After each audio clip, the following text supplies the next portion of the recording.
In our last class, I showed you a big list of words that had to do with eating, yes? Now in this class, I picked some of those words that have to do with eating, and we will do some sentences so we can practice and also start assimilating and understanding better the structure of the sentences in Spanish and how to speak, right? So let's begin with the first one. And here, actually, I will show you the expressions and the phrases we use when we talk about setting the table, lifting the table, and the like, okay? So these are some typical Spanish phrases, right? Other than just the vocabulary, the phrases that I want you to pay attention at. So let's begin with es hora de almorzar. Hay que poner la mesa. Es hora de almorzar. Hay que poner la mesa. First, let me tell you one more thing. Here in black, I have written the translation, the meaning of the sentences in Spanish I wrote in blue. And I have written in English in a way that is awkward, right? I know this is awkward. I know we don't speak like this in English, but I want to, I wrote it this way because it is more similar to the way of speaking in Spanish, right? So I want you to see, I want you to get in your, to register in your mind the structure of the Spanish phrases, right? So that's why, please apologize the weird or awkward sentencing in English that you will see written here. Let's see. Es hora de almorzar. It is.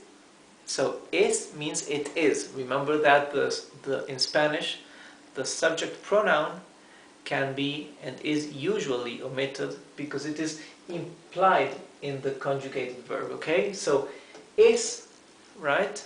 The it is implied here, so this is it is. Time for lunch, right? When we say es hora de, means it's time for, right? You see, we don't use the article for the word time, right? For hora. We don't say es la hora, it is the time. So, es hora de, remember it means it's time for lunch. Hay que poner la mesa, right? The word for to set the table in Spanish is poner la mesa. So, poner la mesa means to set the table. Literally, poner means to put, right? The verb to put. So this would literally mean to put the table, right? And this is very interesting. Pay attention to this. Hay que. This is a different verbal tense or conjugation that we haven't seen. When we say that something has to be made, right, or you have to do something, but we are not speaking of you, right, we are just speaking like generalizing, that somebody has to do it, right, somebody has to something, or this has to be done. In Spanish, we always use the auxiliary word hay, that comes from the verb haber, right, but it's always the verb, the word hay. It doesn't change. It doesn't change the conjugation according to the person, to the pronoun, to the subject, or to the object. It's the word hay, and later the word que, that means that, okay? Remember that it's not que with a tilde, because que with a tilde means what? Que without the tilde means that, right? So, hay que means that somebody has to set the table, right?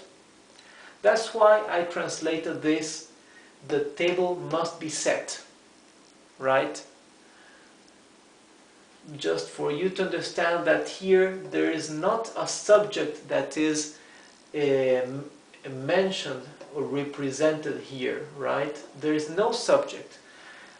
I que, or the verb I, is a very special conjugation that is not referring to I, you, he, she, it, we, they, you, right? It's just that saying somebody, okay?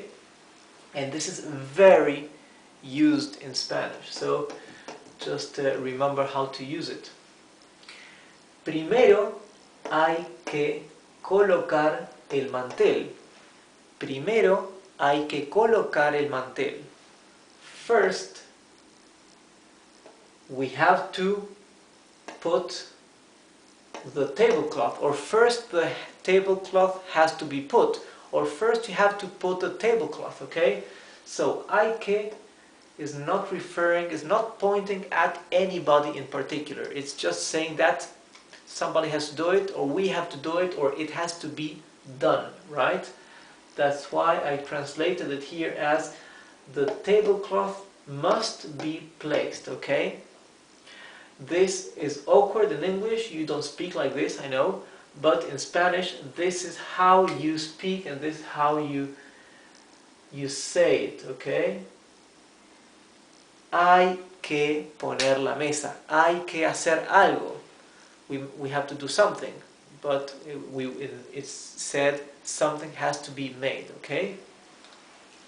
Something has to be done. So, en segundo lugar ponemos los platos. En segundo lugar ponemos los platos. This means in second place, or in the second place, we put, ponemos is the subject pronoun we is implied here, okay? Ponemos los platos, we put the plates. Luego vienen los cubiertos.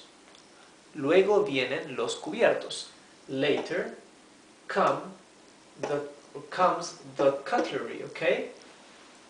Here, since cubiertos is plural, right? Los cubiertos, then vienen, right, would be come and not comes. Después, los vasos. Afterwards, the glasses. So, as you can see, luego and después are synonyms, okay? See that we can say luego vienen los cubiertos, or simply say luego, coma, los cubiertos, or luego ponemos los cubiertos, right? We are just changing the way of saying the sentence just to make it less repetitive, okay? But we can use any of these ways of saying it indistinctly. Que alguien traiga la bebida. Que alguien traiga la bebida. And this is also another interesting thing in Spanish. When we say que alguien, we are